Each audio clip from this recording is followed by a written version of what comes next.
All right, pause everything what you're doing because today's guest doesn't help you talk better. She helps you be heard. And let's be honest, in a world full of smart people, great ideas, and endless meetings, most messages still die in the room. My guest today lives in that exact gap, the gap what leaders mean and what people actually hear. She is a communication strategist, a speaker, and an award winning comedian. From boardrooms to keynotes, from leadership teams to founders in chaos, she helps people cut through noise and land with clarity, creativity, and impact. Jen, welcome to 101 Talks. Thank you. I'm excited to be here.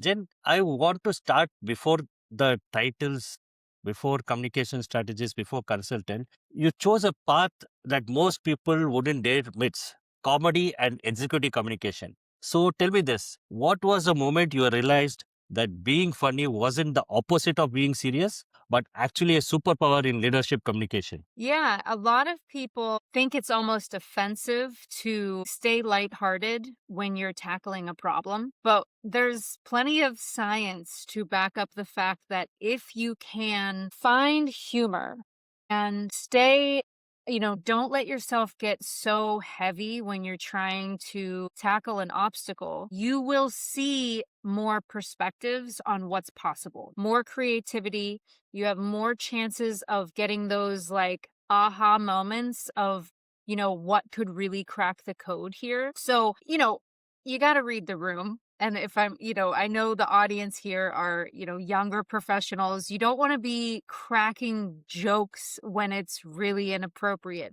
But having a sense of humor and being lighthearted is not the opposite of taking something serious. And those two things can absolutely live within the same space and very much become a superpower of connection, of problem solving, and really effectively leading a team. Wow. When you're reading the room, was it a specific room, a client, or a failure you saw this click? So I created something called the connection framework, which is basically me reverse engineering what a comedian does on stage to be able to quickly influence a room. And the first time I led that workshop, I was in Prague. And I was in a room full of men who work in tech in Czech Republic. And that is a very stoic personality. So when I went into that room, I was like, if I can get these guys to open up, I might be on to something. And they all came in, with their arms crossed and they were like, I'm not a storyteller, so good luck. By the end of the 90 minutes, they would not shut up. They were having fun. They were storytelling. They weren't using jargon. And I was watching them kind of blow their own minds, remembering what's possible when you're just human first. And they loved it. So that was like a really great confirmation for me to go into a room of people who were convinced it wasn't going to work for them. And then they loved it. Wow. I was just coming to that. See, you work with smart people, capable leaders, experienced people, people who should be understood, yet messages don't land. So let me ask you very bluntly, why do intelligent, well-intentioned leaders struggle so badly to communicate clearly? Yeah, it's too much of a good thing. They have too much information oftentimes in their minds, and they are trying to convey all of it because they think if I can share everything that I know, then the team or the investors or whoever they're talking to is going to better understand the goal instead of knowing how to distill down the information that they have into bite-sized pieces that someone can really digest. And also being able to deliver that information in a way that will land to the personality that you're talking to, right? If you're talking to a room full of people who are tech-driven versus accounting and numbers-driven versus marketing, those are all different personalities that you're talking to. So being able to craft your message and your information in a way that lands with different audiences is also really important. But when you're really smart and you have all that info, you think this is the value, the actual information, but it's not. The information is only as valuable as you can present it. Speaking from what you have just said, one is that they have too much of information, right? Second, is it a sense of fear? You see sense of fear, or is it like they're very close to big ideas, they're excited by the ideas and they cannot express it in the ways the audience will understand? Or where is the I've gap?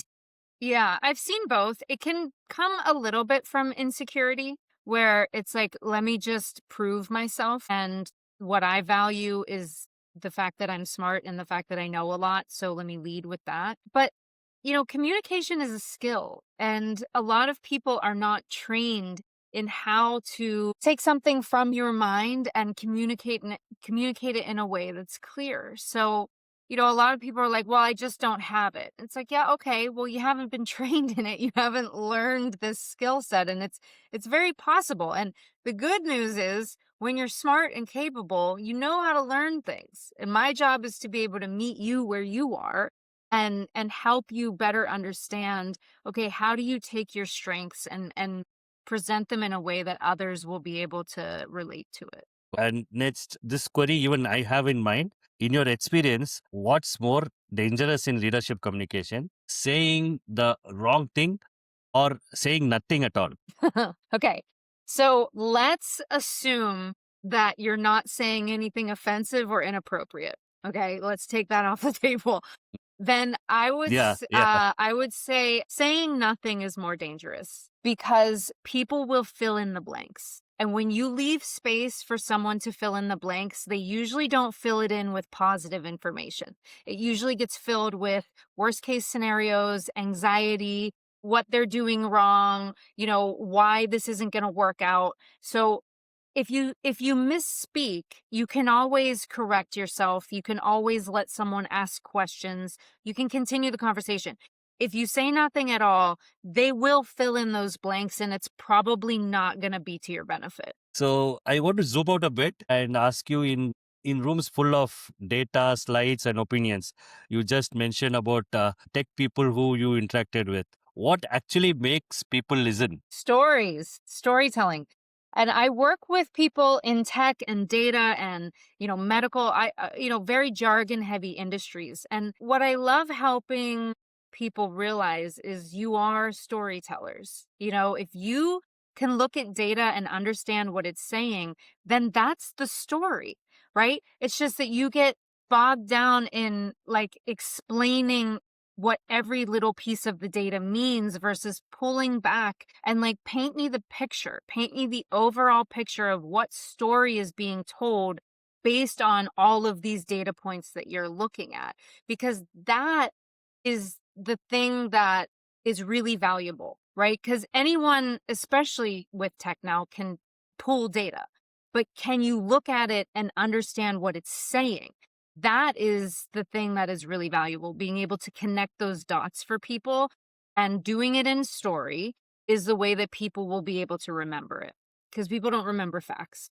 Now, let's talk about the elephant in any room nowadays, AI. Yeah. Everyone's using AI to write mails, decks, speeches, and even leadership messages. But here's the catch: AI can generate words, but leadership still requires judgment. From your lens, how should leaders use AI without losing their voice, empathy, and credibility? So always compare it to when you hand an artist a paintbrush. If I'm handed a paintbrush, what ends up on the canvas is going to look very different than a trained artist who really knows the tool. So your perspective on how you use the tool is what makes the tool powerful or not.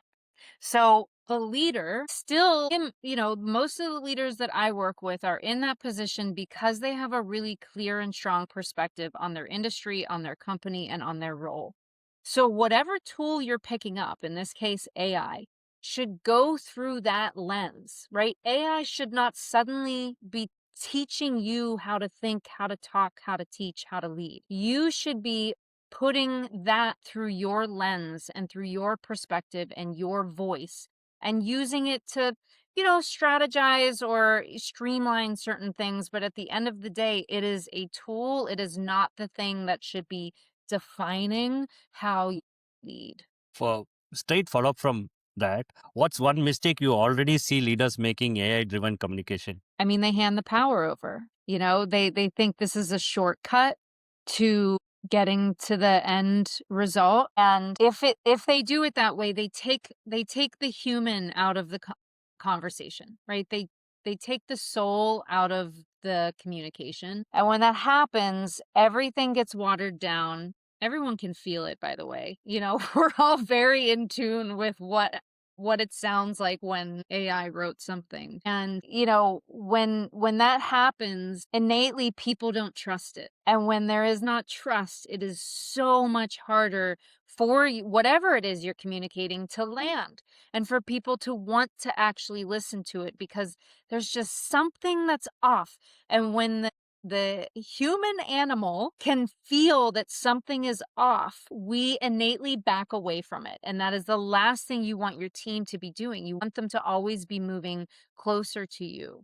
So, you know, again, you don't want to hand your power over to anything outside of yourself ever, but especially with AI. True, very true. And I would like to discuss about your company and you're working in your company. Let's start with what I read on human first AI integration, which is new to me, which is very different from the AI hype. What does it actually mean in real corporate communication? So I referenced my connection framework earlier. The first step of that framework is meeting people where they are. So I help leaders learn how to take data that they have about their team, whether it's personality assessments or whatever data they have about who is in the room, and being able to put that into AI to help the leader better understand, okay, if you are rolling out an initiative, how can you do it so that the humans in the room hear what you're saying? Number one, they're on board, right? You get the buy-in. But then how do you lay out a plan for implementing this initiative in a way that understands and takes into consideration the fact that humans hate change, right? And so if you can understand, okay, who are the personalities that I'm talking to? Where are they going to have resistance? Where are they going to be excited? Where are they going to think, oh, this isn't going to work? You know, being able to preemptively have those conversations and just face it head on and be like, listen, I know no one in this room is going to be excited about what I'm about to say. And here's why it's going to be okay. You know, like the more, as you just said, the more you can talk about the elephant in the room and use technology to help you better understand who am I talking to and how can I meet them where they are so that they feel empowered and not overwhelmed, right? Because I know that they're going to have resistance. And I know that that's okay because we are humans and we're not robots, and that's a positive. Leading from that perspective versus just, okay, I used AI to map out this strategy and now go, without considering who it is you're talking to. That's what I mean when I say human first. Wow, yeah. Change is constant, but still we fear change. Yeah, Yeah, we hate as it. humans. We're not built for it as much as we should be. True. Now, coming to my bigger part of my audience, which is students and early career professionals, people are still forming their voice. For students and early career professionals watching this, what's one communication habit they should build early that will compound for decades? Listen. Your ability to listen is everything. Number one, whoever you're talking to, when you're really listening, they feel it. And when someone feels seen and heard and understood, you're way ahead of the game. Also, when you are actively listening, you will ask better questions. You will have a better understanding of who you are in the room with, which puts you in more of a powerful position. And you know, the person in the room who's a good listener is usually the one who is liked, because people like to talk and they like to be heard. And when you are the one validating all of that, you know, you're putting yourself in a really powerful position. So the act of listening, don't underestimate it. We come to the last round, which is rapid fire. Quick answers, no overthinking. Let's go. Let's do it. Are you a coffee person or a quiet thinking time person? I like to drink coffee while I'm having a quiet thought with myself.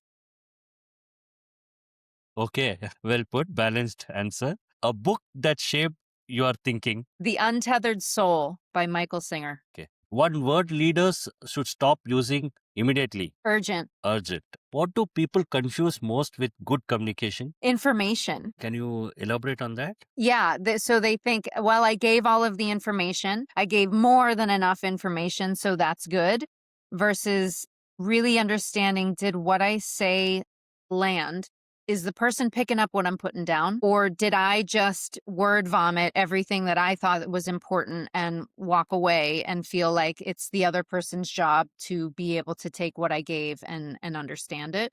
Versus really having a back and forth. One of the quotes, I forget who said it, but the quote is, the biggest misunderstanding when it comes to communication is that it happened. So we think I was as clear as I could be, and the other person is sitting there like, I have no idea what just happened. So you really have to get in the habit of, I call it a temperature check, and making sure that you're asking people along the way, are you understanding what I'm saying? Or am I being clear? And a good quote too. Most underrated communication skill? Listening. A presentation mistake you see everywhere. The pitch deck, the presentation, what they make. Yeah, it's like all the bullet points in the world and no story that connects them. So too much data, not enough storytelling. Best communication advice you have ever received? So I studied with an acting coach many years ago, and she used to say boundaries are the springboard to creativity. So when you feel like you have too much to say or you don't know where to start, giving yourself really clear boundaries, giving your brain a clear direction to go is a great way to have a clear starting point so that you don't get lost in everything you're trying to convey. What do you mean by boundary? So, for example, when someone says, hey, tell me about yourself, usually the first thing we respond with is, what do you want to know? That's us looking for a boundary. Like, give me a direction to go. So don't start really broad. The more specific you can get, the more universal it actually becomes. So don't be afraid to be really specific in your communication, because people will get that more than if you try to go broad thinking, well, this will communicate to more people, right? As they say, if you're talking to everyone, you're talking to no one. So be specific in your communication. Wow. And if I come to the last question, finish this sentence. Great communication always starts with Connection. Yeah, absolutely true. Absolutely true. This was a thoughtful conversation. It makes one thing clear. Communication isn't soft, it's not optional, and it's definitely not just about words. It's leadership in motion. Thank you for I love bringing that. clarity, honesty, and energy to one-on-one talks. This was fabulous. Thank you for having me. And to our listeners, if this conversation helped you think differently about AI and your career, do share it with someone who's building and leading teams. This is One on One Talks with Sachin Menon. See you in the next episode.